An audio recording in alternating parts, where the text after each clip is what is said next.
If your soil feels hard, dry, compacted, or just completely lifeless, and nothing seems to grow properly no matter how much compost or fertilizer you add, then the problem is probably not what you're putting into the soil.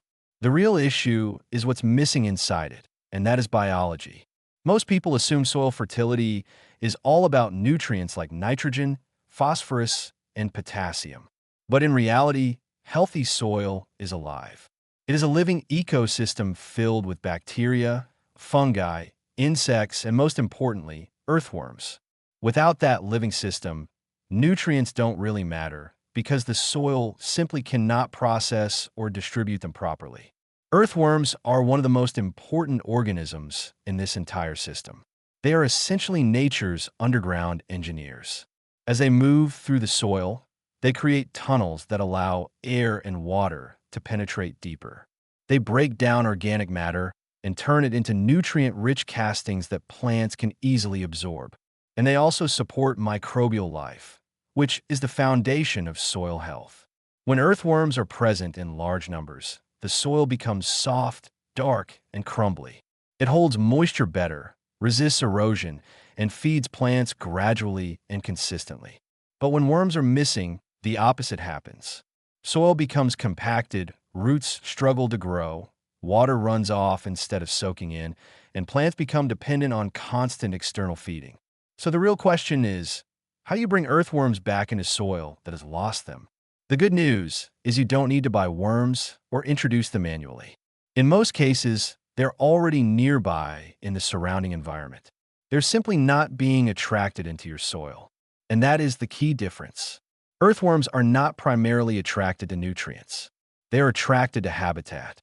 That means moisture, protection from heat and light, and a steady food source made of slowly decomposing organic material that supports microbial life.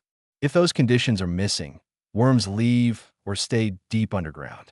But if those conditions suddenly appear in your soil, worms will naturally move in on their own. This is where a simple but powerful technique comes in, burying organic material underground to create a worm habitat from within. Instead of leaving compost on the surface, you place it below the soil where worms can actually live and reproduce. The goal is not just to feed the soil, but to build a long-term ecosystem beneath it. Some of the best materials for this method are things like soaked cardboard, shredded paper, dead leaves, straw, and partially decomposed plant matter.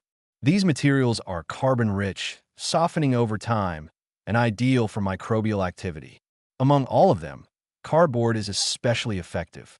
When soaked, it holds moisture extremely well, breaks down slowly, and creates a dark, protected environment similar to a forest floor.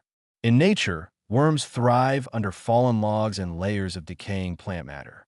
Cardboard mimics that environment very closely. The next important factor is depth. If you bury organic material too deep, oxygen levels drop too much and decomposition slows down significantly.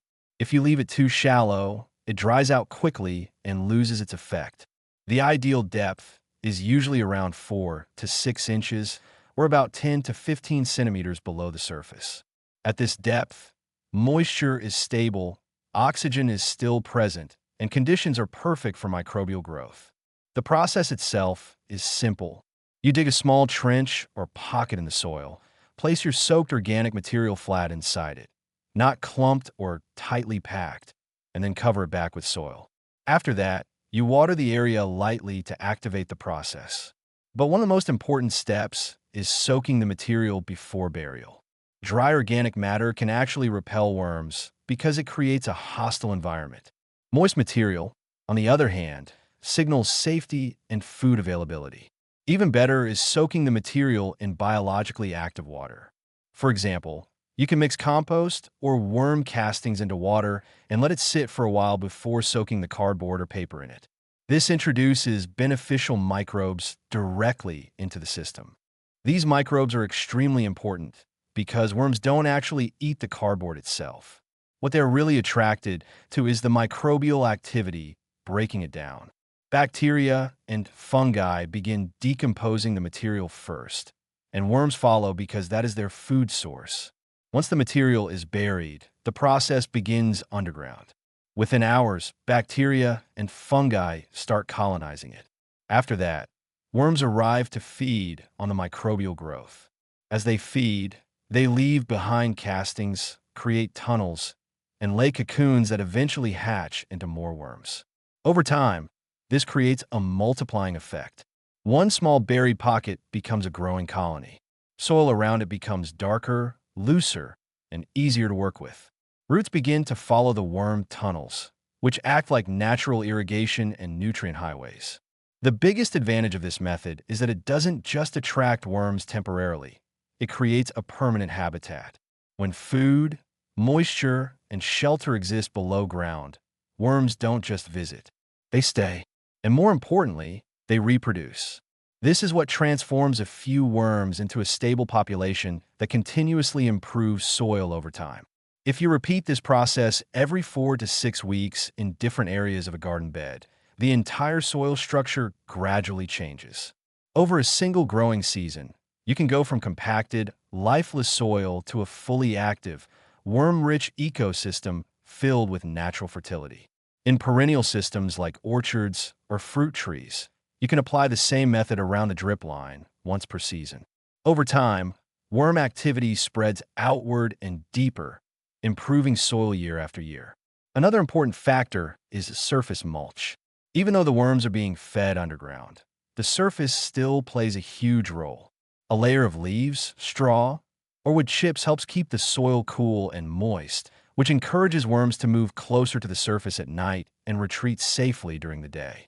Without mulch, soil tends to dry out and overheat, which forces worms deeper or drives them away completely. There are also a few common mistakes that can stop this process from working properly.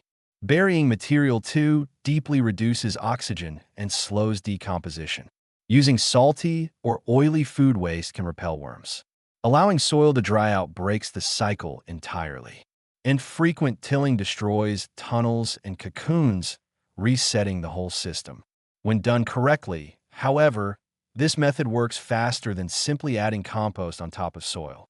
Compost improves nutrients over time, but this approach directly rebuilds soil structure and biology where plants actually need it. In the end, earthworms don't need to be introduced or forced into soil. They need to be invited. When you create the right underground environment, moisture, food, and shelter, they respond naturally.